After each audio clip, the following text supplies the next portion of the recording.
Alright, welcome back everyone dito sa latest episode ng Deep Dive. It looks like may problem talagang internet yung iba, pero ako naman umikot ako ng buong mundo at pumunta sa Brazil just to realize parang Pinas rin talaga siya, including dito sa internet connection. So while this is holding, ituloy lang natin ito.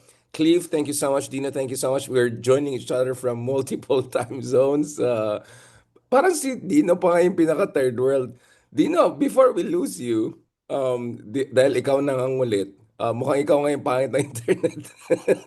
Dino, bago ka matulog, what is your read of the whole Madyaga? Kasi nagising kami na maaga ni Cliff tuloy. Go. O hindi, si Cleve nandito sa New York ngayon. Magkasama Oh, kami. pero ang aga rin dyan, di ba? It's early. Oo. It's 5:55 a.m. pero si Cleve yata nakatulog na ako. Matutulog pala kaya mauna na ako, no? Well, medyo nakakatayo ng balahibo, no? Yung testimony ni Madriaga bago yung kanyang affidavit, April 11, 2026, no? And several things ang kailangan nating matandaan, no? Ang una is, hindi pwedeng ma-deny ni Sara Duterte na kilala niya si Ramil Madriaga, no? Based at least on the pieces of evidence initially na nakita natin. Ang sabi kasi ni Sarah, hindi ko kakilala yan. Pero, ang ginawa ni Madriaga, una, pinakita niya dalawang video. Ang isang video was yung binibigay ni Madriaga yung flag, ay ni Sara Duterte yung flag sa kanya in a campaign sortie. Pangalawang video is yung binabati ni Sara Duterte sa Ramil Madriaga, ang tawag niya pa Sir Ramil, no? And pangatlo, pinakita niya rin yung Zoom photo na nagko-conferencing sila, no?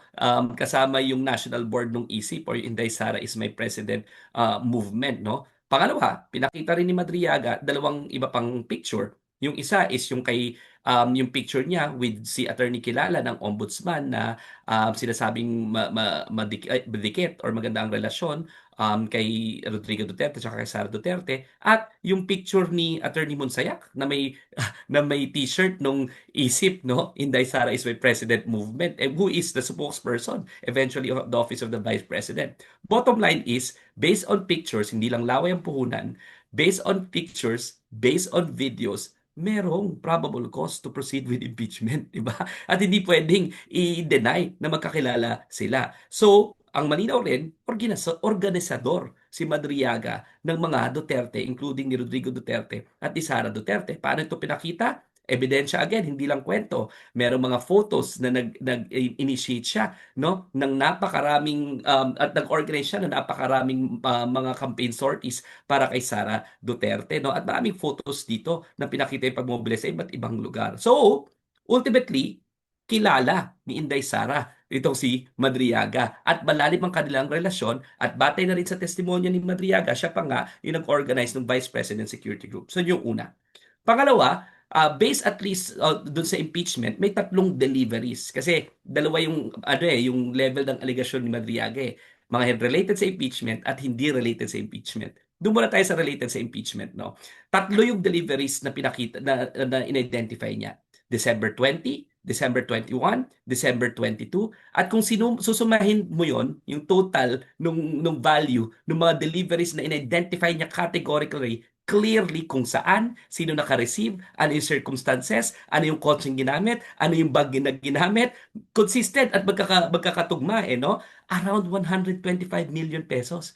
At ito rin, yung corroborative at consistent at nagtutugma doon sa kwento na inubos ni Sara Duterte yung 120 million pesos sa confidential funds on the same period, within the span of 11 to 12 days. At afterwards, pinakita ng NBI na yung mga disbursement vouchers o yung mga liquidation forms ay actually gawa ng iilang tao lamang. Pare-pareho yung handwriting. So nagtugma no? And yung three deliveries na yon, hindi lang again kwento ni Madriaga, merong pictures ng mga sasakyan na ginamit, 'di ba? At ang mala dun sa kwento ni Madriaga is meron siyang trail of money dun sa mga donations niya. So again, hindi lang laway ang puhunan. May dalawang cheque siyang May in-identify, money no? trail. Yung 84,200,000, yung 4,800,000. May na-identify siyang six na bangko, no? Six na bangko na kung saan pumupunta yung mga pera na pinapadeposito sa kanya, dinideposito sa kanya, pinapakuha sa kanya, pinapadistribute sa kanya ni Rodrigo Duterte. So again, hindi lang kwentong kutsero. Merong videos, merong pictures, merong phone conversations, merong email, merong sasakyan, 'di ba? So grabe yung pagka-corroborate nung mga testimonies na ito at merong trail of money. Nag-sign pa siya ng bank waiver. So, ibig sabihin, doon sa sakop ng impeachment, when it comes to graft and corruption, napakita yung delivery of money at the very least na-establish yung probable cause. And this has to go to trial to also give Sara Duterte the chance to cross-examine it, di ba? Pero hindi pwedeng kitang-kita malinaw yung ebidensya Kailangan mag-proceed dito sa trial kasi probable cause lang naman yung quantum of evidence required. So, yun yung pangalawa. Pangatlo, huling-huli, outside of the impeachment, nakita rin natin na nasa testimonya ni Madriaga, involve ang mga Duterte sa tatlong bagay. Una, Pogo at mainland China. Bakit? Kasi isang donation na galing kay certain maestrado lim na around 100 million pesos na Pogo personality. Pangalawa, involve ang mga Duterte sa Farmally. Kasi batay sa testimonya ni Madriaga, kinuha niya yung 175 million sa CFO ng Farmally na si Lim Wei Xiong. At pangatlo, involve ang mga Duterte sa droga dahil sa testimonya ni Madriaga, involved rin siya doon sa pagpapakawala noong magnetic lifters through Manscarpio, and at the same time kumuha rin siya ng donasyon kay Michael Yang, who is a known drug personality and at the same time known Chinese personality. So, outside of the impeachment, alam natin na konektado ang mga Duterte sa Pogo at sa mainland China, konektado sila sa Farmally at meron silang parte at porsyento doon at kinuha mismo ang donasyon ni Madriaga at pangatlo, involved rin sila sa drugs. Again, hindi lang ito kwento ito ay supported by other pieces of corroboratory evidence including the flow of money. At nagulat rin ako nang pumirma si Madriaga ng bank secrecy at in-identify si bank secrecy waiver at in-identify yung 6 na bank accounts na pwedeng kunin yung mga bank accounts niya na nakapangalan sa kanya. At pag pumasok doon yung limpak-limpak na salapi ng pera,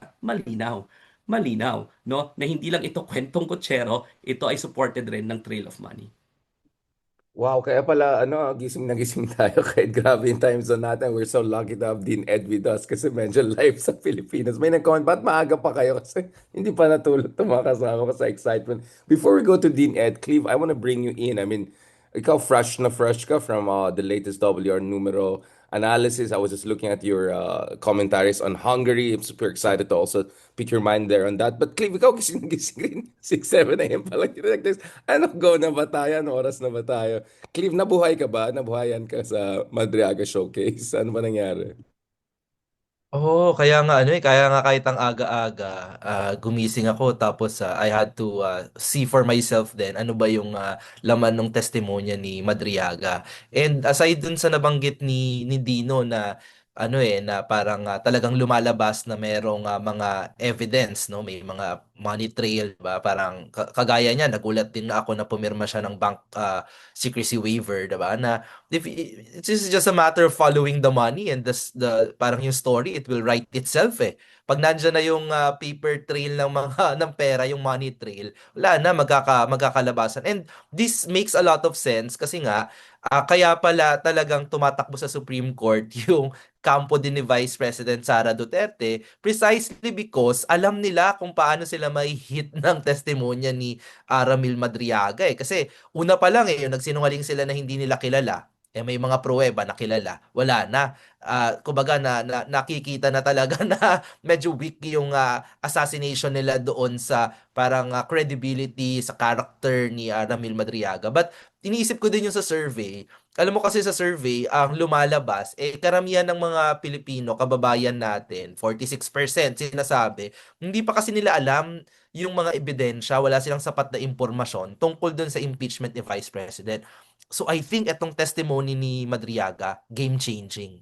Kasi buo Makikita mo, kino-cross-examine din siya ng mga members ng House whether eto bang case na to, duffel bag ba, maleta ba? Naalala specifically Yan yung mga nagmamatter, yung mga details, diba? Remember, may mga dating witnesses na hindi nagtatagpo-tagpo yung mga detalye. Eto, nagtatagpo-tagpo yung mga detalye. And again, we're mataas yung parang pag-consider natin na highly likely yung kanyang mga claims because then matapang siyang sinabi na pumirma na ako ng bank secrecy waiver. So kumbaga, you can match it with the evidence independently verified, 'di ba? Hindi lang laway niya, 'di ba? So yun din yung maaari talagang game-changing evidence, and mamaya na tayo mag-Hungary, pero remember, napakahalaga sa Hungary niyan na nagpahina sa pamahalaan ni Viktor Orban, no? At talagang nag-convince sa mga tao na Yung corruption iwan na siya. issues, no? Eh, Yung defector. nepotism. Yeah.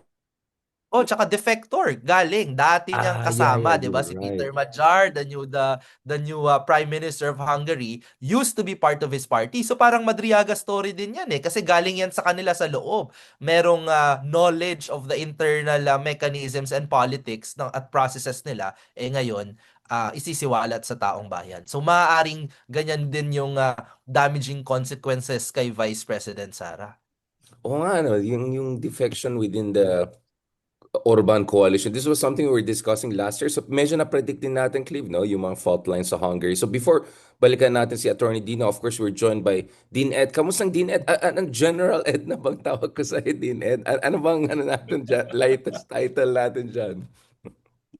Hindi ko na din alam eh. Ed would be fine.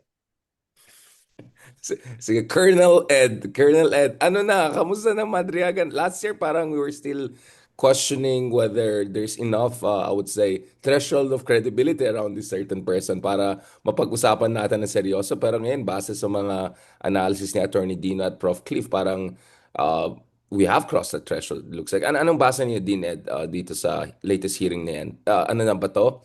Ito na ba yung pasabog na hinahanap ng critics ni Sara Duterte? Oh, okay.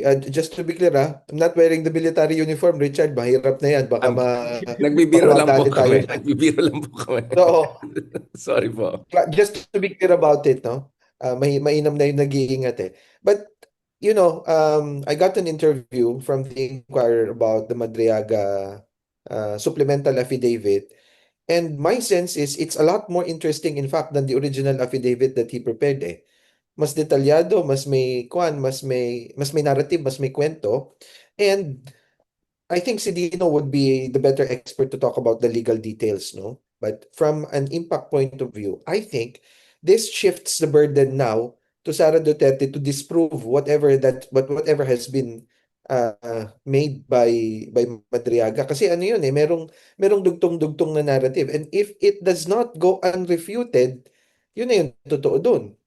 Di ba? Yan ang mangyayari dyan. Kasi sinabi na to ni Madriaga, kung hindi mo pasusubalian kung ano yung mga sinabi niya, and that will stand as the truth. And we know that in the arena of public opinion, kapag kayong mga bagay na sinasabi ng ganyan, hindi mo pinapasubalian with competent evidence, it really becomes the truth at may impact yun dun sa opinion ng mga tao. So, I guess, aside from the legal details that have been mentioned by Dino earlier, ang pinaka-importante dito, and I think what the camp of Vice President Sara should understand is that nag-shift na ngayon yung burden sa kanila to disprove whatever has been made by Madriaga. And they probably should rethink their position about not allowing the Vice President to testify in the Committee on Justice. Kasi nasabi na ni Madriaga, medyo may kwento, may detalye. So ano ngayon yung magiging sagot nila doon?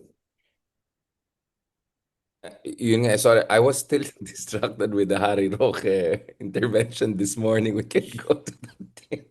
But thank you so much, Dean Ed. By the way, Every that was every in the inch daw, spirit 'di of ba? Every inch. every inch of this. Ikaw, Dean, every inch of yung evidence na inano ni Madriaga, all out na ba tayo? All out na ba yung evidence ni Madriaga? Panic mode na ba si Sara? And procedurally, anong tinitingnan natin? Kaya I'm very glad din na nandiyan ka to break down the legal implications of this. Pero ano yung mga next steps? Kung mga i-game theory mo yan, ano yung mga next steps na nakikita mo dito legally? Well, kitang-kita na maingat yung House, no? Every time na tinetest yung credibility ni Madriaga nung any kind of question, hindi dinidisalaw ng chair. Sabi, clarificatory lang ito. This is not the right forum to test the credibility of Madriaga, 'di ba? So ini-strike out. So clarificatory lang on on the pieces of evidence. Hindi siya cross-examination, just clarificatory questions para malaman ano ba talaga yung ebidensya. And then they will gauge whether it's sufficient, no? Dininay na yung TRO, no? So para sa akin, napakalinaw na magpo-proceed ito eventually sa plenary. Tandaan natin na second hearing pa lang ba? Tama, second hearing pa lang, no? Yung una. Pero meron pang malalaking susunod na resource persons, hindi witnesses. Darating pa si Boying Remulla, darating pa yung Salin, no? Darating pa malamang kung Entry. successful na dalhin niya yung bank accounts nila, joint bank account nila ni Rodrigo Duterte, 'di ba? Kung dala-dala niya yung kung na-retrieve ng Office of the Ombudsman yun, kung hindi lang Salin ang pinag-uusapan. Nandiyan pa yung allegation ni Sunny Trillanes, no? Kanina damning na rin yung NBI expert analysis, ha, 'di ba? Handwriting analysis, no? Question documents expert yung nagsabi na iisa o dadalawang tao lang ang pumirma nitong mga vouchers na ito na pare-pareho, 'di ba? Na supposedly voucher nung 125 million pesos disbursement, no? So after determining yung, and I think the House, given the pieces of evidence, kahit na yung mga pro sa kanila hindi makakapalantan kasi napakalinaw nung ebidensya, eh. And in terms of hindi mataas ang probable cause, ha. Probable cause is there is an offense or a crime that was committed and that person is probably guilty, di ba? Hindi katulad ng proof beyond reasonable doubt na meron ka dapat moral certainty. Hindi katulad ng preponderance of evidence na mas marami ka dapat ebidensya kaysa dun sa hindi, no? Ito, ang kailangan mo lang, no, probable cause. Hindi ganun kataas yun, no? Actually, pwede mo dahil administrative case ito, pwede mo ring sabihin na substantial evidence lang. Sufficient evidence to support a conclusion, no? So I think, given those pieces of evidence right now, dahil last year nga 215 ang bumoto nito paakyat, wala pa yung Madriaga testimony, wala pa yung kay Ombudsman, 'di ba? Hindi pa kumpleto yung kay Sani Trillanes, dadagdag pa lahat itong mga ito. So I think it is gonna be incumbent for the House of Representatives to again impeach Sara Duterte. And I think we will be able to see a trial in the Senate, no? Again, hindi naman nakakuha ng TRO si Sara sa Supreme Court, 'di ba? Last year, nakialam na ang Supreme Court, sinunod na ng House of Representatives at naging careful na rin yung House of Representatives ngayon. Very, very careful. That's number one. Number two, gusto ko lang balikan yung kay Harry Roque, ha, no? Si Harry Roque, sa totoo lang, kaya daldal ng daldal si Harry Roque ngayon. Kasi tandaan Nagdudulas natin, na. na creation niya si Madriaga. Kaya galit na galit si Madriaga kasi pinakulong niya si Madriaga kasi tinulungan ni Madriaga yung mga nilaland grab niya.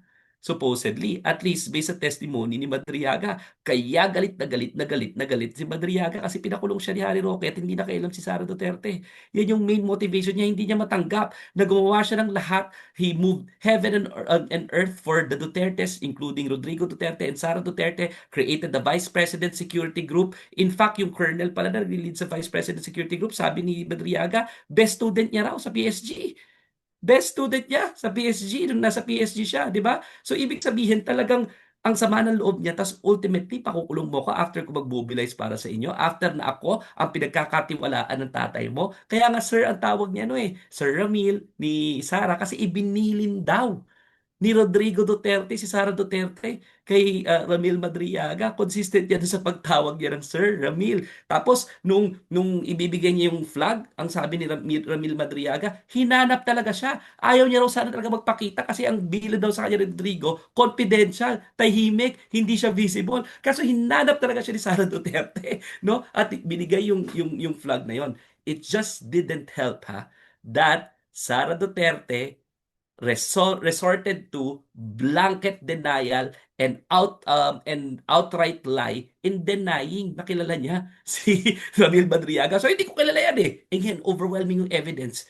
'Di ba? Nauna kasi pagsisinungaling, nakakala niya siguro wala yung mga hindi makakawala si Madriaga. Akala niya siguro hindi mare-retrieve ni Madriaga yung mga pieces of evidence na yun And unfortunately, na-retrieve, no? So anong next nito? Kung tanong mo sa akin, Richard, Yun I nga, ano yung think mga scenario, sufficient legally ebidensya. speaking, procedurally? Ano yung, Dino, ano yung mga next So scenario? procedurally, after the next 2-3 hearings, no, kasi dapat matapos ito within 60 days, di ba? At ang sabi naman ng Committee on Justice, hindi lang session days, pati calendar days, tatapusin na ito within 60 days, no? So I think that it will be just down to the next 2 hearings. Afterwards, isasubmit na sa plenary after the endorsement of the Committee on Justice. At ako, I think I'm very confident right By now, May. given the pieces of evidence that we've seen, papasok, i-impeach at iaakit ito ulit sa Sa Senate. Senate. And then, ano, forthwith na ba tayo this time? Or, sorry, anong, Well, hindi na naman kasi si Cheese ang ano, ang ano, ang Senate President, and I'm in the I'm with the best political scientists of this country. So I think they would have a political analysis on what we could expect in the Senate. Pero para lang sa akin bilang isang continuing student of political science as well, siyam sila eh. Isa lang ang bumaliktad, baka ka two-thirds tayo eh. Tama? Siyam sila sa exactly? minority eh. Isa That, lang ang bumaliktad. Di ba? Pwede na maka two-thirds. So sabi ko, hindi malayo yan. At hindi imposible yan. Lalong-lalo na nakita natin yung lakas ng mga pieces of evidence right now. and then of course, meron ka pa yung May self-imposed deadline ni Ombudsman Remulla, which makes us wonder paano magsisynchronize yan. Kasi kung habulin mo yung ibang senador now, or whether you credibly use the shadow na habulin mo sila, paano yan maglaro dun sa mga numbers game, kumbaga, sa Senado. We're joined also by Prof. Ranjit. So ano na, para na tayong hearing dito. Mukhang excited na lahat. Kulang na lang isa yata or dalawa. Kompleto na tayo. Cleve, you want to come in before I go to to Dean Ed and Prof. Ranjit also for their analysis? Prof. Ranjit, ikaw, you want to come in? Welcome back again. Prof, what is your read before I go back to Dean Ed dito sa Madriaga expose? Sa tingin niyo ba mag-re-resonate yan? I mean, in terms of public impact, kasi sabi ng iba, we don't know about whether she'll be impeached. The numbers are there, especially sa Senado, forthwith or not. Pero at the end of the day, kung points game ito, this could be very politically damaging. From all the surveys you've done on satisfaction and approval rating of the vice president, sa tingin niyo ba this could be decisive?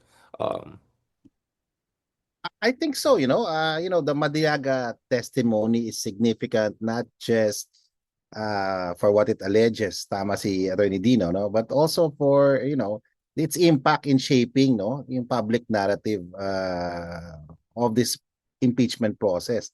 I mean, what's glaring was, the vice president said na she didn't know this guy. And then then you show this video of happy birthday. It's I mean, it really undermines her credibility when you have these kinds of witnesses and the evidence, no? And this is just the start. Um, the testimony of Madriaga elevates the proceeding, no? I said earlier in an interview, from allegations to evidence, no? And it reinforces the importance of having this impeachment process. I want to emphasize yung importance, no, of the statement of Jervil Luistro. Excellent opening statement, no, not just about the constitutional mandate, that the impeachment is not just a mechanism for accountability, but it should also be seen by partisans as a tool, no, for the vice president to realize due process on her part, to be given a chance, though. It should also be used as a platform to clear her name. So I think tomorrow we're releasing our survey.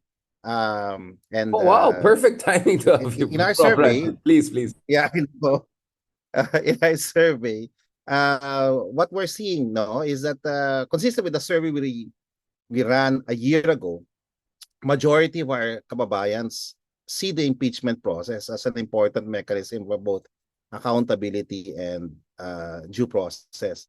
And majority want the trial to continue. So that's the findings from our own side of the survey. And it's given the backdrop of today's, we didn't want to release it yesterday. We didn't want to release it on Monday. We didn't want it to be weaponized. So after the first day of this hearing, we're releasing it tomorrow, and a big chunk of our kababayans, nearly 70% want the trial to continue, and they want it for two things. So we crafted a question that was acceptable to both sides. So at one level, a significant number of kababayans want it as a tool, a mechanism for accountability. But when you go down to Mindanao, Central Visayas, they're seeing it as a mechanism for due process to clear her name. Interesting. Either way, all of them agree that it should continue. And given today's hearing, and as Attorney Dino rightly summarized, kailangan matuloy ito. And we're just on day one. What more when the SAL-ends come Oo out nga eh. and it's explosive eh. I don't know for the last part of your question kung naintindihan natin kababayan, and this is where I think that the survey of WR and Cleve, I think is important, and I think it was to some extent mentioned in the opening remarks of Luis, that people don't understand and don't know of the details. And now, from accusations, haka-haka, kuro-kuro, now we have evidence eh. And maganda rin to kasi it teaches the everyday Filipino, ganito pala yung process, no? Whether it's in the impeachment or when you go to, tama ba, Attorney Dino, sa preliminary the investigation, no? Kung may kaso ka, kailangan may parte, no, na preliminary investigation. When we look at The Hague, di ba? Yung unang proseso, tinanong mo na lang. Oo nga, no, ng dahil korte sa sa Hague, Hague, no? biglang Ano ba naging international Oh. law experts lahat. Oo nga, no, The Hague itself was a very Kasi we're not, most illuminating. Filipinos, most Filipinos, Richard, will never see a day in court. Honestly, I've never been inside a courtroom, and partly thanks to Attorney Dino, no? Okay. So, but alam mo yun, it is what it is. And most people don't know what this process is all about. And in the midst of this Middle East conflict and crisis, may saysay ba to sa buhay natin? And Luisto said yes. Despite all our problems, we need to confront this reality that due process and accountability needs to be realized, and that it's a constitutional mandate. May nag-complain, they have to respond. Dinette, you want to come on this issue, yung issue ng coming to this issue ng yung na-appreciate ba ng ating kababayan yung kahalagahan nito? Especially sasabihin na naman ng kabila, yan na naman sa gitna tayo ng crisis, wini-weaponize na ito. Pero tama yung sinabi ni Prof. Rangel, and also minention nila ng Cleve na nakita naman natin na even yung mga supporters ni Sara Duterte, nakikita nila yung kahalagahan ng due process para maklaro naman yung name niya. So, nasaan tayo ngayon in terms of, obviously we don't have a live analytics, pero in terms of yung base nyo sa political landscape, saan tayo papunta dyan, Dean Ed? And based also dun sa mga reversals na nakita natin sa Sara approval satisfaction rating last year sa gitna ng mga Miggy Mango and all sorts of different controversies. Basa ba natin ngayon is prediction ba natin ngayon or possibility ngayon is damaging ito again or even more, potentially more? Richard, I have no doubt that the people would be interested to find out the real story behind the Madriaga expose. Whether you are against Sara Duterte or in fact you are in favor of her or supporting her, no? Maliban na lamang siguro dun sa mga ilang porsyento na are not really interested in finding out the truth, no? Whatever happens, they plead fealty to one person without any kind of reservation at all. But historically and culturally, I think Filipinos are interested to find out about certain bits of information. Nakita na natin yan during the Estrada impeachment trial eh. It turned out to be nothing, but it sparked EDSA dos, no? Yung second envelope that was not opened, that was effectively blocked by the allies of former President Estrada, and we did unfortunately it backfired as a legal strategy. They may have won legally speaking, but the effects alam na natin, no? So perhaps that's something that the camp of Vice President Sara Duterte should also reconsider, na the more you sort of obfuscate facts, hide facts, and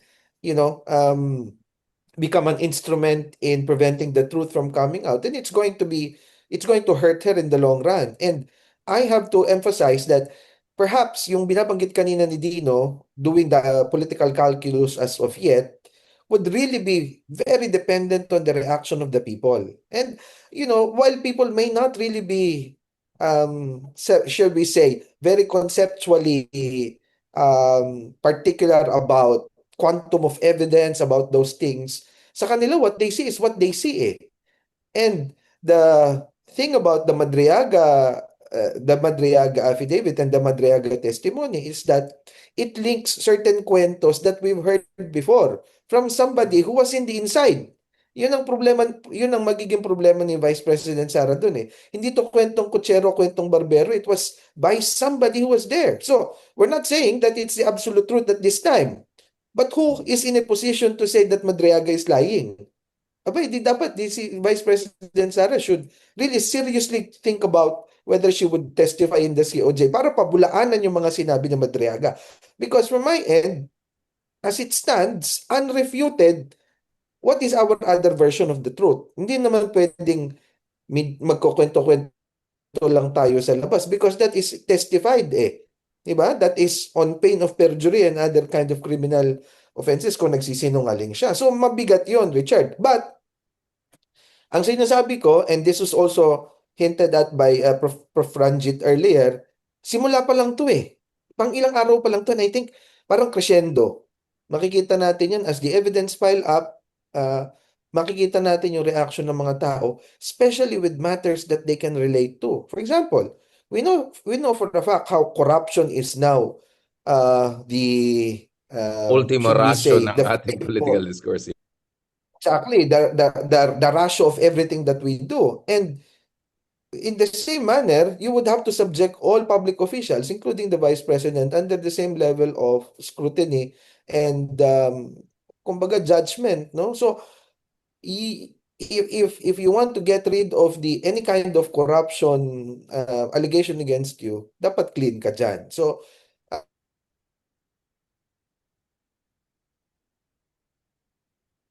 Mukhang hindi lang yata ako yung applications to the calculation in the to the calculus in the Senate in the moving forward.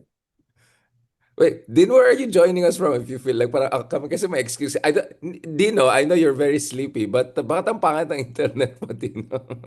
Before you doze off or drop off, Dino, you wanna come back on this issue ng, so ano yung, I'm also in New York, Richard. yun nga eh, sabi ko parang mas pangit pa yung internet sa New York yan kaysa So, dito sa Brazil. Oh, everybody's experiencing this lag, no? Akala Oo. ko yung internet sa Pilipinas ang may... No, actually, I think Prof. whether in Ranjit, New ikaw ang York or in pinakamatino Brazil or in dito. the Philippines, I think Prof. Ranjit, ikaw yung pinakaklaro sa amin lahat.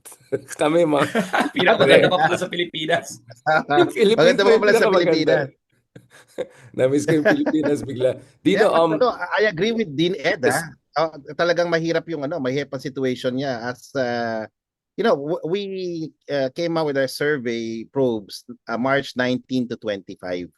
So we're already seeing some dips, whether in preference for 2028, whether in trust and approval. Prof. Ranjit, So can I we're push you on seeing- that? So, can we make, like, di ba last year, tsaka the year before particular, dun sa gitna ng mga corruption scandals, nakita natin na it did affect Sara Duterte's approval Yeah, and it did satisfaction affect, rating. Can we make projections based dun sa mga historical trend lines na yan? And whether this time will be different in which direction?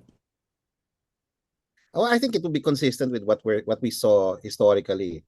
Her biggest drops were seen when the discussions in 2024 on the confidential funds, it really went down there. And I don't think that it will be different now. So she's going to take a hit. How much? Kala ko pa naman okay yung Umabol ang Pilipinas. Pilipinas. Umabol ang Pilipinas, sabi ko nga ba eh. Kung kailan tayo proud na proud sa Philippines. Philippines. Pinoy proud tayo, biglang sumabay. Dino, you wanna come in? Prof. Ranjit, we lost you. Ano, humabol ang I'm Pilipinas. sorry. Ayan, Yeah. go ahead. You'll take a hit. It's Yeah. back, it's Okay. back. So, It took a hit, yeah. Nawala ulit. Oh my God. We have 1,000 people watching us live, so sana we can get through this. It looks like there's a lot of public interest, at least on YouTube. And I'm sharing this on Prof. Ranjit, parang ikaw naman ang sinasabotahe ngayon. Sige, ako muna. Yeah, ikaw muna No? din. Din, I know you want to go ahead and sleep also. So maybe you want to comment and then balikan ko na lang sila Prof. Ranjit Cleven. Uh, So apart from the pieces of evidence that we've identified, and I agree with Dean Ed kanina, sinabi niya na if left untouched, believable eh. The burden of evidence now shifts on Sara Duterte to prove otherwise. Otherwise, makukumbinsi talaga yung mga tao kasi she's somebody from the inside. At yung unang-unang pinabulaanan niya, kilala niya, halatang sinungaling. So, yung unang nagsinungaling, nandun sa kabila na kay Sara Duterte, yung halatang obvious na sinungaling ngayon, hindi si Madriaga si Sara Duterte. Yung consistency nung pieces of evidence apart doon sa pagsisinungaling, yung email, yung flow of money, yung pictures, yung videos, yung mga sasakyan, malinaw lahat 'Di ba? Yung cheque, yung bank accounts, malinaw lahat. So, para sa akin talaga the burden of evidence shifts on Sara Duterte. Sabi ni Prof. Ranjit, based on data, 70% at least, around 70% ng mga Pilipino gusto talaga ng pananagutan, accountability, and trial. No? Malinaw rin yan. Why? Despite the fact that they're trying to frame na dapat pagtuunan ng publiko ng pansin ang gasolina, pagtaas ng presyo, tama naman yun Pero tandaan natin that the Constitution is not suspended at this moment of economic crisis. Hindi naman suspendido ang konstitusyon At ang konstitusyon, part of it is Article 11, di ba? Which is law on public accountability. At in fact, I always argue as a lawyer and as a continuing student of the law, no, napakalinaw na mas importante nga na may public accountability pag may krisis. Kasi we gotta make sure that the leaders are held into account for every action that they make. And kasama dyan, ang Vice Presidente, kasama rin dyan sa Pangulo Kasama dyan kahit na sinong opisyal natin Accountability, public accountability is even more important if the country is in crisis. So I joined the 70% identified by the survey conducted by Okta, no? Na kailangan may pananagutan, meron mang krisis o wala, pero lalong-lalo na pag may krisis. And before you part away, because I wanted to get some rest and balikan ko yung mga Pulsa experts dito. In terms of legal strategy, ano yung mga nakikita mo? I mean, without giving away too much to the wrong parties. But legally, ano yung mga strategies nakita mo? Kasi yung isang strategy nakita natin is, ayan na naman, pupunta na naman sa Supreme Court. Ingat na lang kung magsalita, Dino. Pero and also, yung Supreme Court, expect pa natin within a week or in the coming days, magre-respond din sila or kaklaruhin nila ano bang position nila dito. Kasi di ba nagpa-submit sila ng, basically convince us to get involved again after everything. Where do you see the Supreme Court side and also yung legal strategy side, knowing yung algorithm ng legal team ni Sara Duterte? Well, they would try, no? Pero ang nipis kasi, no? I've read the pleading of Sara Duterte, no? And her defense team, Ang nipis kasi nung argument nila, 'di ba? Yung argument daw nila, yung mga arguments sila resting on technical stuff na talagang wala talagang pinag-aangklahan, no? Hindi malakas talaga lalo-lalo na maingat ngayon yung House of Representatives. So when I've read it, purely based on technical, I don't think it will fly. No? Having said that, I also don't think that the Supreme Court will have an appetite to intervene some more. Alam naman ng Supreme Court na marami na dismaya. Alam naman ng Supreme Court, in fact, there was a survey conducted daw by within the academic circle, legal circle, kung ano yung pinakapangit na jurisprudence, no?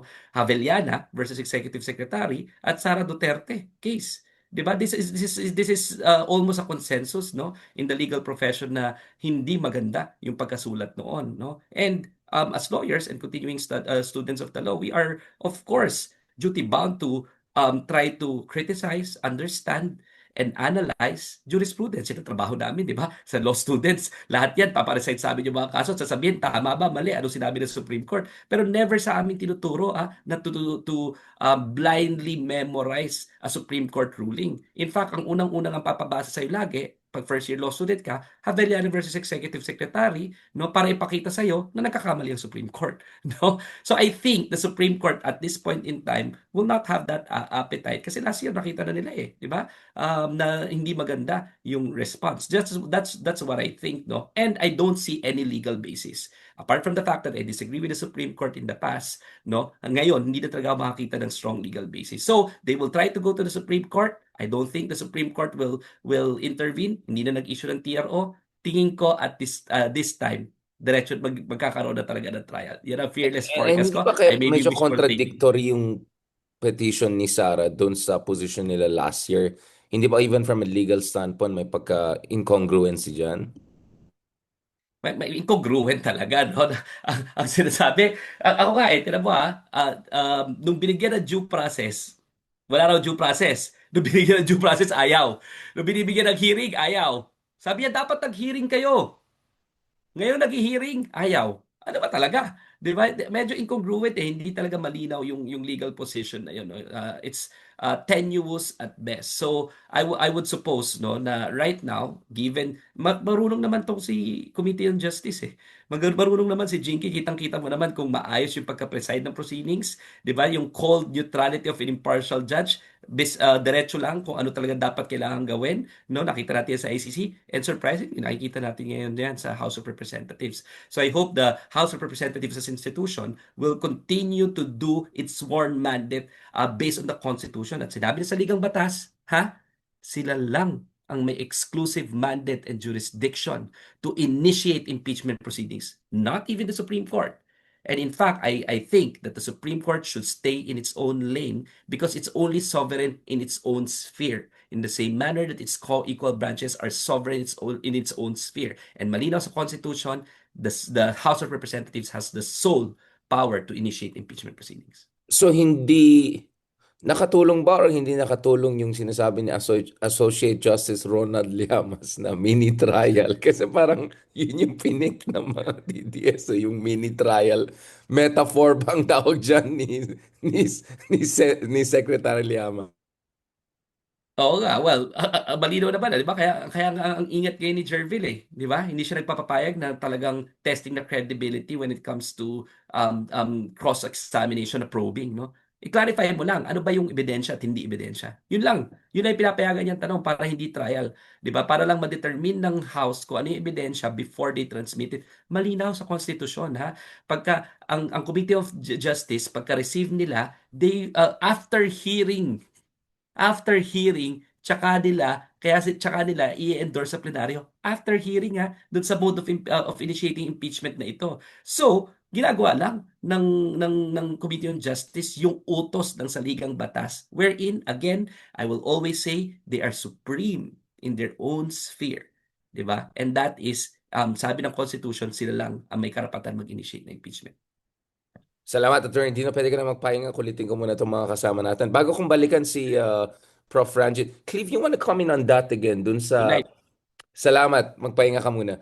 Clive, you wanna comment back on yung issue ng dun sa vulnerability or sabihin na lang natin yung responsiveness ng ating mga voters dun sa corruption issues kay Sara Duterte. Kasi hindi siya Teflon effect katulad ng ama niya, di ba? We saw there was deep in her numbers. Paano mo ma-project yan ngayon and dun sa mga expect natin na yung maging direction of the wind dito sa mga hearings na ito? Yeah, I mean, Richard, di ba, lumabas din recently yung survey ng WR numero on the 2028. And isa sa key findings niyan ay walang pagtaas dun sa numbers ni VP Sara after na nagdeklara siya. I mean, you would expect meron yan, di ba? Kasi may consolidation effect dapat yan. But it appears na if it's not going up mathematically, it's either it will stagnate at the same level, 'di ba? Or it will go down. At eto nga pinag-uusapan natin, napakalaki ng impact nung testimony ni Madriaga, and this is only the beginning, marami pa tayong makikitang ebidensya. I think mabubuo ng ating mga kababayan yung storya, lalo pa kung ang request naman nila, the majority is saying, gusto kong malaman ano ang ebidensya, gusto kong malaman ano yung impormasyon tungkol kay VP Sara. At ito, nakikita nila sa hearing na ito, ano yung mga ebidensya. And pag tinitignan ko din kasi, ano ba yung public response or public strategy din ng mga Duterte? Well, in the House, I don't think it helps them that it's Congressman Marcoleta that's intervening on their behalf, di ba? Parang hindi naman ata napaka magandang if he's the one lawyering for them, di ba? Parang nako, medyo nasusunog din siya at napapatahimik ni Congressman Jinky kasi medyo olats din yung kanyang mga intervention, no? It appears that way. And then pag tinitingnan ko din ano ba yung mga public narratives nila na halimbawa nga sinasabi kanina ni Dino and then ni Prof. Ranjit that na they think that because we're facing an economic hindi naman problem, 'di ba? Yung pagtaas ng presyo ng langis na dapat unahin 'yan. Pero remember lumabas din dito sa hearing na 'to yung COA verify na may notice of disallowance yung si VP Sara sa confidential funds. I think merong 75 million tapos merong pang 73 million tapos meron pang previously na around 375 million. So at usually pinapabalik ito, 'di ba? So actually, tied talaga sa usapin din ng pera ng bayan, yung accountability, pananagutan. Yan yung in times of crisis, lalong nagiging mas matingkad dapat na usapin ay papaanong ginagasta yung pera ng bayan. So, I don't think kaya nilang magtago doon sa may crisis kaya wag natin tong pag-usapan. I also see na isa din sa ginagamit nilang response ay ano naman uh, ano lang naman 150 million lang naman yung sa flood control, mali-maleta. Yayamanin. Wrong. Parang mali ata yan kasi those are two independently different issues. Mutually exclusive yan eh. Patuloy pa din tayong naghahabol at naghahanap ng resolusyon at ustisya dun sa flood control scandal. Pero hindi nangangahulugan yon na hindi na natin papansinin yung confidential intelligence funds. Parehas yung pagnanakaw, no? Parehas yan na maling paggasta ng pera ng bayan. Both are issues of corruption. And kung saan tayo dadalhin ng ebidensya, doon tayo. And eto nga, mukhang I think na sa takbo ng pangalawang araw pa lang, sa takbo ng hearing na ito, mukhang makakarating nga sa Senado, no? And yung Senate naman, 'di ba? We're talking about the numbers in the Senate, but remember also na um, hindi magiging favor yung kahit pa makuha nila yung number sa Senate, 'di ba? Parang kahit pa magkaroon diyan ng suppression of evidence, 'di ba? Kagaya ng kay ERAP, 'di ba? Remember how that ended up, no? That will not go well for them, no? Nakita na natin yan in the past impeachment trial. Because I think ano na lang if you put yourself parang in the shoes of an ordinary Filipino, binuksan mo na yung story May teleserye na eh.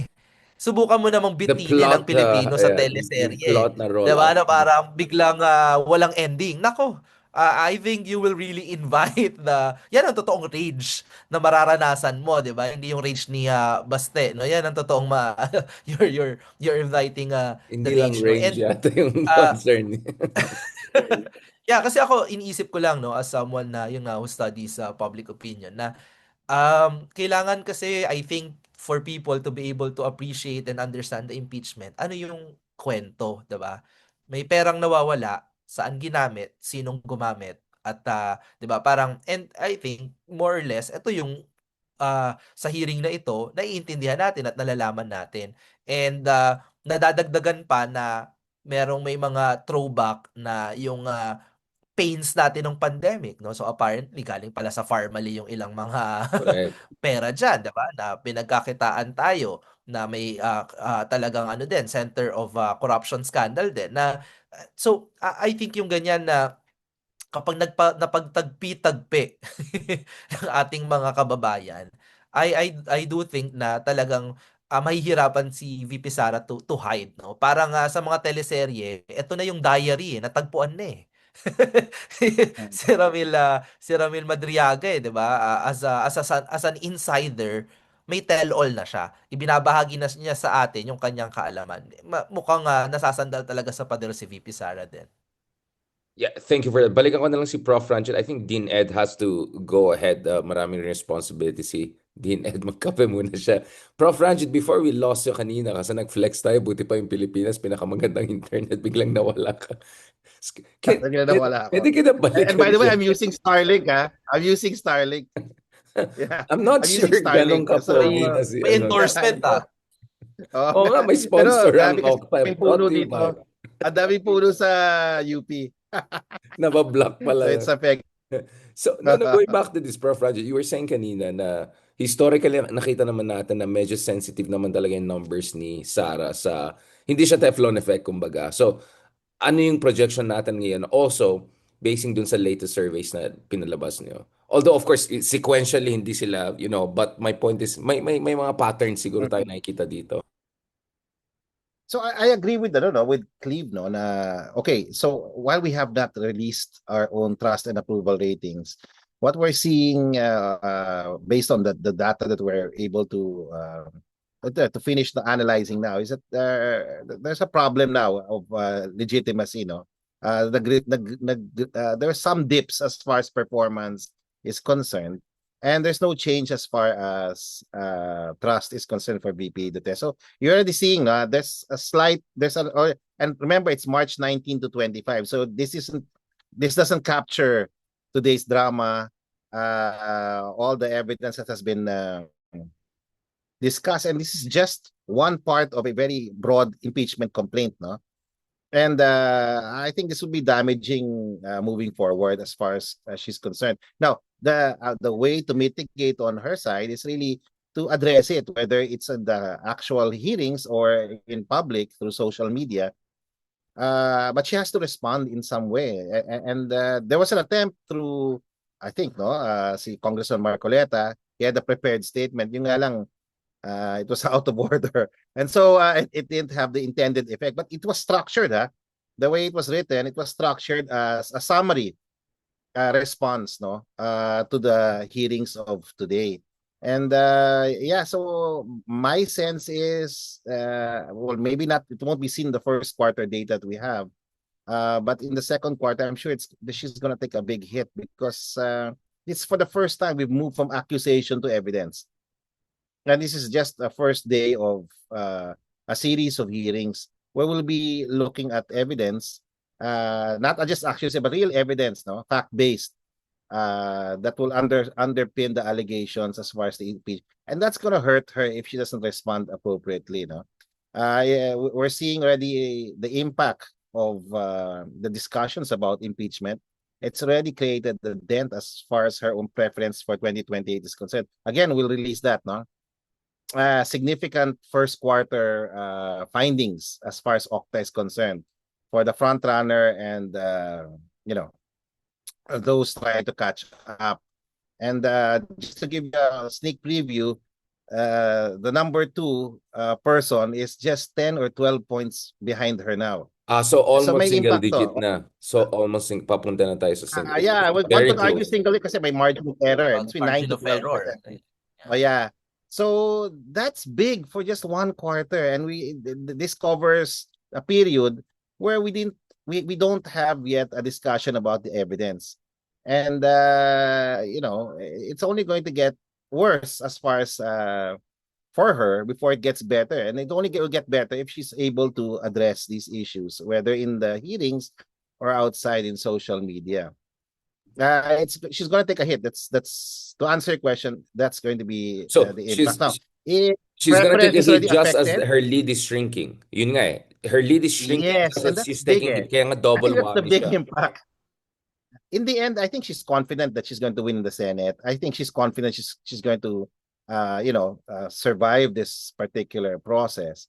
But if it's going to have, kasi what we're basically saying here, it's not just the legal outcome. It's the political impact of all of this. And the political impact is already felt this first quarter pa lang.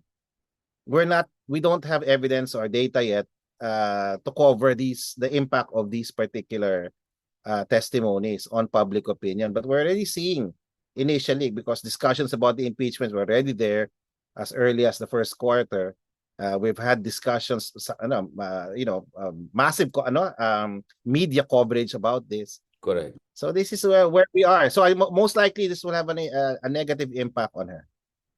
Negative impact just as her lead is shrinking, which is something na nakita din natin dun sa may ibang thirst trap tayo ng mga ibang survey agencies na pinakita din. I think one was around 8 to 10% din. Yung isa pang sinabi sa akin. So, Prof. Ranjan, medyo, So, uh, yeah, this is so WR, Okta, we are more or less we're seeing oo. the same thing and please seeing. I don't wanna So, go 4 against surveys basically lang nakita ko policy of na Okta, ganun. no? Kasi we haven't released this part. Yun nga Pero eh. Pero the leading contender, I just want people to say na hindi kami nag-iimbento ni Ronald nung sinabi namin the race is really closing down. And Cleve, this really brings me to yeah, the reason why I wanted you, Cleve, and I think final part but important part of discussion today. I want Prof. Ranjit also on this. Etong issue ng we saw in Hungary, no, a kind of a almost 2 decade old, yeah, some would say the most skillful populist of the 21st century. In many ways, yung pioneer ng modern populism, si Viktor Orban, no, na dating liberal activist, tapos nag 180 degrees, next thing you know, beshi ni Trump, beshi ni yeah. Netanyahu, etc. Ayan, he was not, Putin. yeah, he was not deposed through the judicial process. He was deposed through the electoral process. Pero following yung mga nangyari sa Hungary, especially since last year, a big part was cronyism and corruption and defection. Anong mensahe to, Cleve, for the Philippines as we will discuss with Prof. Ranjit shortly, itong idea na pwede naman magsama-sama, including mga ex-DDS, di ba? Kasi ano yan eh, mga ex-urbanist, yung mga iba ngayon, including the new Prime Minister. What is the lesson for the Philippines? Is it a helpful and hopeful lesson? Oh, yes, Richard, and baka ano no, baka wala mo ng invitation siguro ata sa sa Danube Institute. That, Mukhang naghanap na ako ng mukhang ibang madedefund institute. ata muna yung Danube Institute, hindi ba? No, And then when I was there, Netanyahu was visiting. Kasi walang hindi okay. cooperate sa ICC. But now, Hungary Oo, said they will oo. cooperate with ICC, rejoin ICC. So, sorry Netanyahu, hindi siya Tsaka makapunta. probably also the curse of JD Vance, 'di ba? Kasi nga sabi nga nila, 'di ba? Parang Reverse nag-visit si endorse JD Vance, power. natalo. May curse daw may curse, 'di ba? But I think I would definitely say positively 100% that it is a hopeful and helpful lesson for the Philippines, no. I think we look at Hungary as an example na grabe yung entrenched ng populist in power, no, Viktor Orban, no, as you've said, no, almost 2 decades, 16 years to be exact, no. And he wasn't only in power at that time, talagang na-remake nila yung constitution, 'di ba? Na-remake nila yung Hungarian society.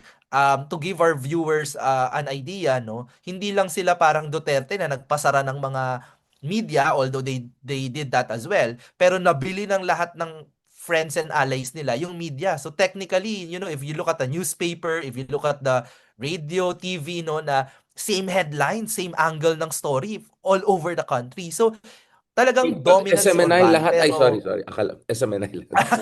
'di ba? Parang imaginein mo na DDS trolls yung talagang nagko-control ng buong media, no?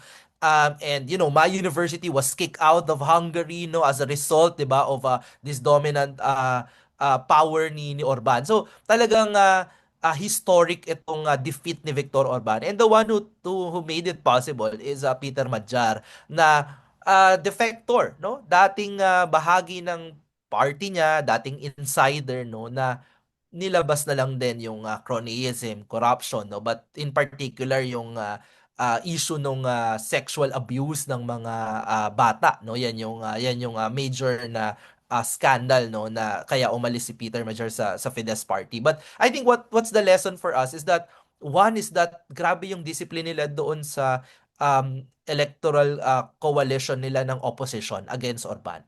They know that kailangan isang kandidato lang sila laban kay Viktor Orban. Because in the past, they've tried running against, no? And the problem is that nasa-split nila yung vote, no? So this was really a discipline. And to give people an idea, no, merong left, may right na may left wing, may right wing, may socialist, may conservative, may liberal, may centrist na opposition kay Viktor Orban. And kinailangan talaga nila na mag-withdraw lahat in favor of one candidate. So it might be a lesson for us in 2028 na talagang yung ruthless na coordination on the part of those who will run against Sara. We need just one slate, no?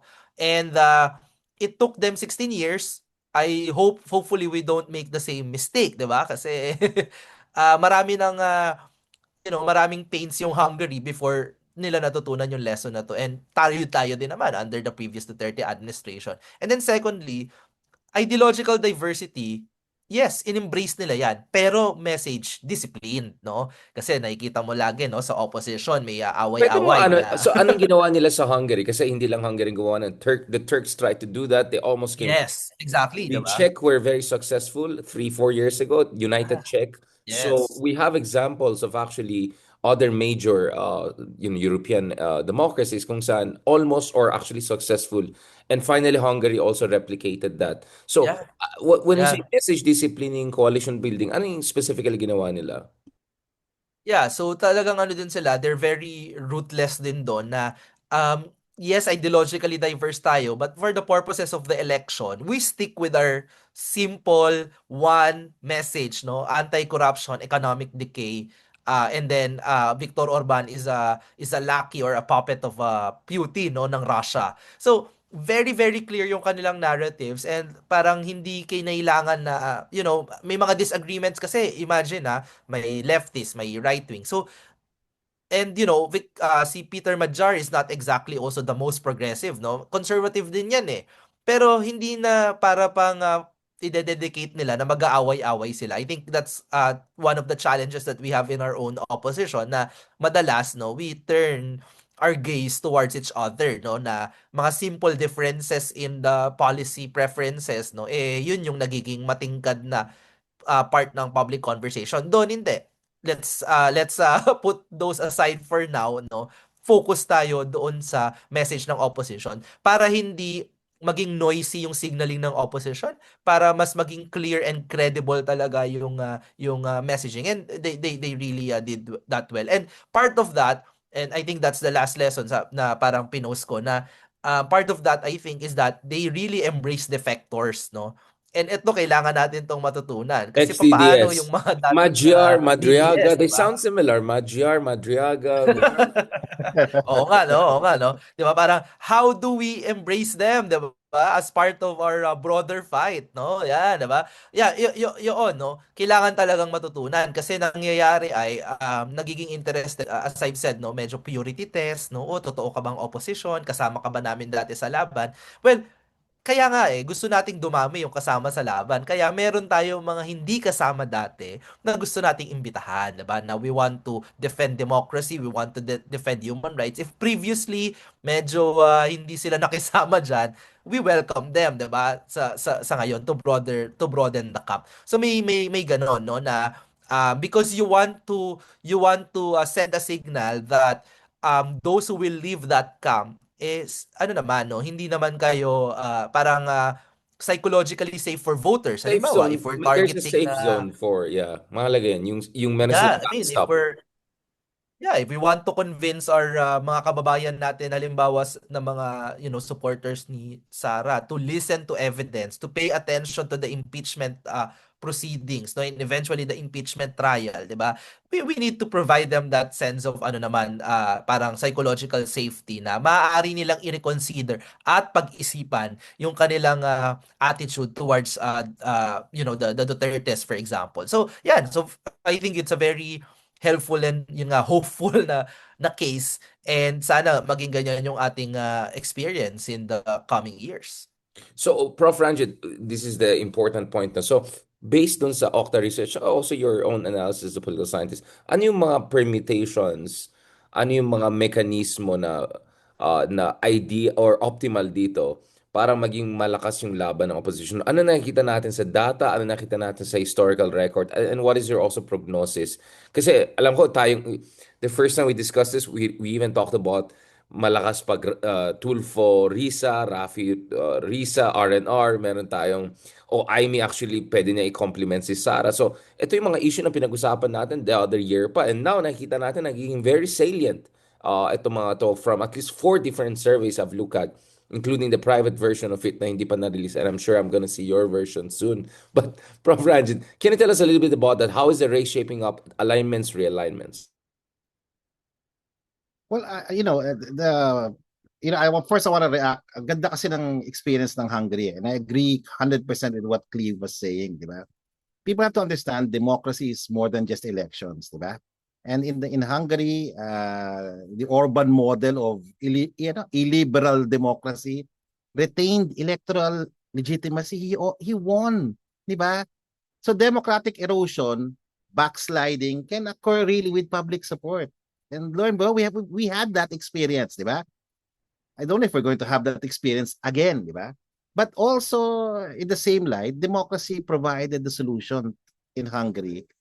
And it has, democracy, when people are engaged, civil society, and as Cleve noted, the political elites are in consensus that we need to save democracy, it can self-correct. And that's what happened maybe those are the two lessons, that democracy needs to be sustained, it needs to be defended, and we need people to come back into democracy. We need civil society to play a bigger role. And to answer your question, yes, we have data, and yes, it seems consistent that, for example, Leni Robredo is gaining a lot of preference, and in our case, almost double-digit increases in Oh, just wow. one In one quarter. quarter. And we can't explain it except that Bongbong Marcos, the president, visited her. That was the only significant thing that happened. And that also means that people's preferences have changed. Lana, siguro after the impeachment, there's a lot of ambivalence on her side, but I should be very clear here. Hers is talking about VP Sara, her own base is very, very strong, and a big percentage, close to half of her base, is already hard, meaning they're not going to change, and likely will not change their minds, even whatever the outcome of this impeachment process will be.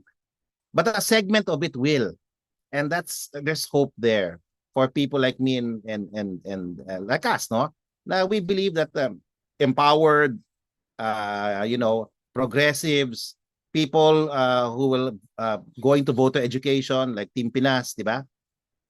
Will convince these people that there's an alternative. It doesn't have to be Leni, just that we hope that we don't turn into an illiberal democracy like Orban's Hungary was for a long time.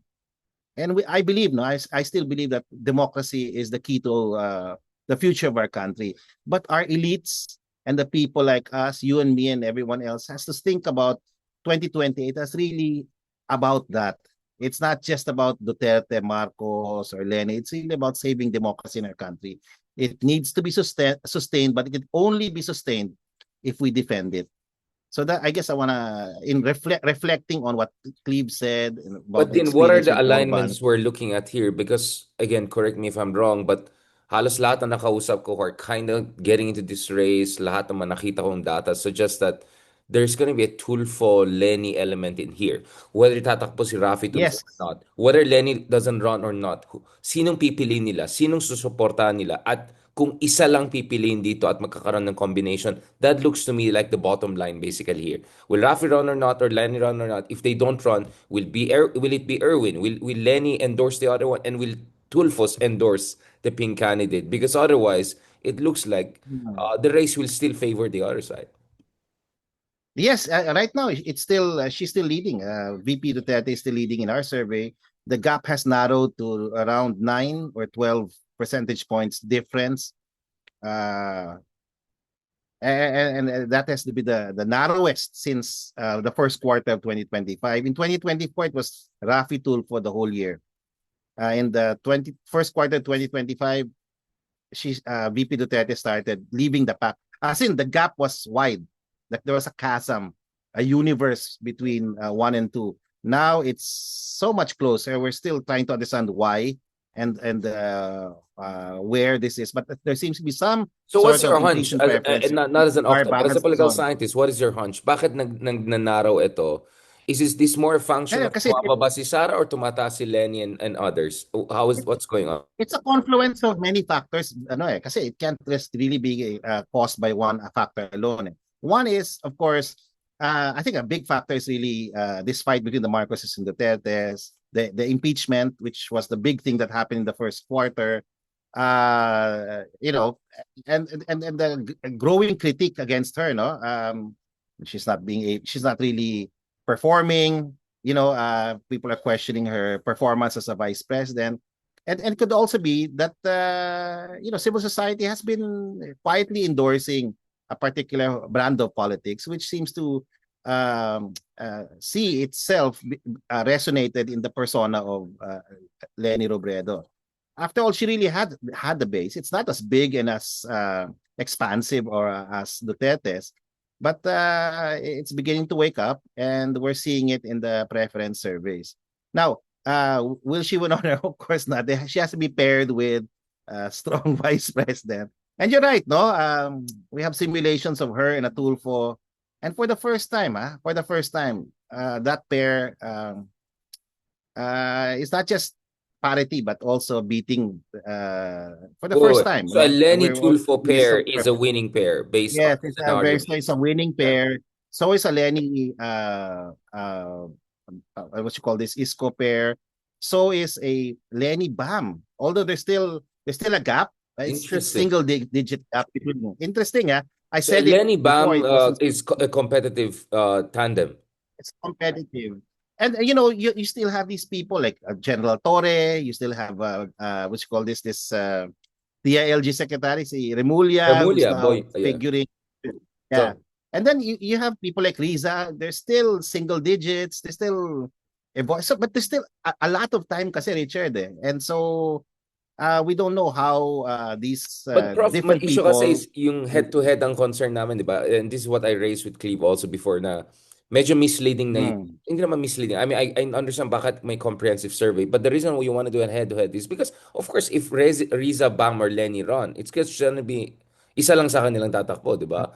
And baka isa rin at most dun sa kabila. So the final race will probably be just 2 or 3 people. Unless may mga nuisance candidate, ibang usapan yan. And that's why parang feeling ko, it doesn't capture yung reconsolidation. Sabi natin, kung mapili si Risa or Bam or ano, you can imagine it's going to be competitive. So I know you cannot give the rest because it's private surveys. But to the degree that you can tell us, ano yung mga matchups, mga tandems na very, very strong and competitive for all sides para lang fair tayo in analysis. Yeah, okay. What seems to be working now is Sara Duterte and Amy Marcos, Sara Duterte and Robin Padilla. Very strong. Not Okay. Marcoleta. If you're able to Not Marcoleta. not Marcoleta. He's not even figuring in the when we ask who is best to succeed, he's not coming out. Not even 1%. So he's there. But we cannot take him out of the equation because, you know, to a great extent, the Iglesia Ni Cristo supports him, and that's very, and they're very strong in Balance Luzon and NCR, where there's some softness in support. You know, she's not very strong here in these areas. So Iglesia Ni Cristo will always be important as far as a support group for her. On the other side, Lenny's doing very well this quarter. Good pairs for her would be, you know, the Tulfos. Any of the Tulfo. It could be Erwin, it Mayor could be Isko, Rafi. Vice President. No, but it's stronger with Rafi. Rafi talaga, no? With Rafi, It's idol winning Rafi talaga. talagang winning. With Erwin, there's a slight lead. That's actually a lead, not slight, but there's a lead between a combination of Lenny and Erwin. But I'm sure it's surmountable, no? Then, of course, the third combination is Lenny and Bam, which I think was surprising for all of us because, yeah, that was. Is it? I mean, Bam was it's number 2 in close. the Senate race. I mean, they were close together since 2016. But it's because parang walang complementarity, parehas same yung base nila. Is that what you're It only came out now. We've been simulating this for some time, for a year now. It didn't seem apparent that it was a winning combination. Now it's not winning, but it's competitive, very competitive. You're So it's saying the first around time that like, sorry, combinations. how competitive? Yeah. Like It's we're the first time talking you have about combinations na narrow. Narrow na yung gap. Dati kasi double digit yung gap. Dati you know, 15 to 20 points ang gap. Now it has narrowed. Now, will that be sustained in the second quarter? I don't know, but you can almost guess, no, the impact of this impeachment. will be Yeah, it more will negative really than narrow positive. it down. Oh. Sorry, Yeah, so it Prof. might Angel. narrow I'm it down. pushing you to be my Ronald Llamas to medyo dulas. Pero Well, magaling ka, but sir. I'll show you the Magaling ka. data. Yeah, I'll show you the data when Please, we have a off the chance, no? record, after. I Because want we're to gonna release some of it. This quarter we're lucky because it's not, well, not, could you say that lucky? Because nobody subscribed to it, no? So since there are some parts that are free, pwede, we can share with the public. But pero, yeah, only one and pero two, give ha? me also One premium, and two. ha? Yung for my eyes only. Fans on Everyone only else, yeah, fans. yeah, yeah. You and Clip, no, we can see the Oh, deal. only It's there fans naman, for edition. everyone to see. Yeah, only fans edition. Oh. But it's the, I want to preface everything by saying, or caveat lang, not preface, but caveat. This is just, it's preliminary, no? It's not predictive of anything. And it's still a long time, but we're just surprised that the gap has narrowed in one quarter. One Now, quarter. something Snapshot happened, lang. obviously, Oh. a snapshot in one quarter. We haven't seen these kinds of movements. 1 year na namin tinitignan. It's been, and she has not done, I mean, I'm talking about Mayor Lenny. She's not done anything, to promote herself, except for that weird visit by the president there Yeah. with pink socks. No, that was the only thing, awan ko ha, yun lang nakita namin, and na significant when you look at the news cycle, the sentiment cycle. I think, Steve, your company comes out with sentiment. We were looking at that. That was the only thing, WR has a sentiment analysis. So, we didn't, we saw it. Wala naman significant na ginawa si Ma'am Lenny. Bakit siya tumaas ng almost double Oh. digits in one Baka wala kasi quarter? siyang kalokohan na ginagawa habang sirang-sira lahat. So, Clive, you want to comment this before madulas si Prof? I could see he's resisting my attempts at itong medyas bump na yan. Medyas bump, pink medyas bump. I mean, Clive, what have you been seeing on your side in terms of the numbers dito sa parang it looks like everyone shows that nagta-tighten yan pag head-to-head talagang labanan. Hindi yung chop suey list, but like the real scenario building with all the caveats na of course maaga pa tayo. But I think as we get closer to the election year, I think people are realizing the stakes. At I think what we're seeing is nagsishrink na yung independents and non-affiliated, no? Yun yung decisive factor na nakikita natin. Clive, you want to comment on this, and then probably Prof. Ranjit can also do a final wrap-up. Yeah, you're right, no? I think yung pinaka development sa survey na notice namin is that nagsishrink na yung independents. So ang question ay saan sila pumupunta? And dalawang areas sa at least sa latest sa survey ng WR numero, they're either going to nakakamping opposition and the pro Marcos. The pro Duterte remains to be parang nagsastagnate sila. Yan na yung baluarte nila. Di na gumagalaw. And sabi natin in the past surveys that it will be about the battle of the independents, battle of the middle forces. It appears na in the ongoing factional divide, no, ang nakaka-convince ng mga new members, new supporters would be either the opposition and the pro Marcos camp, no? That's how it's looking like eh. So parang sa terms ng mga observers natin, 'di ba?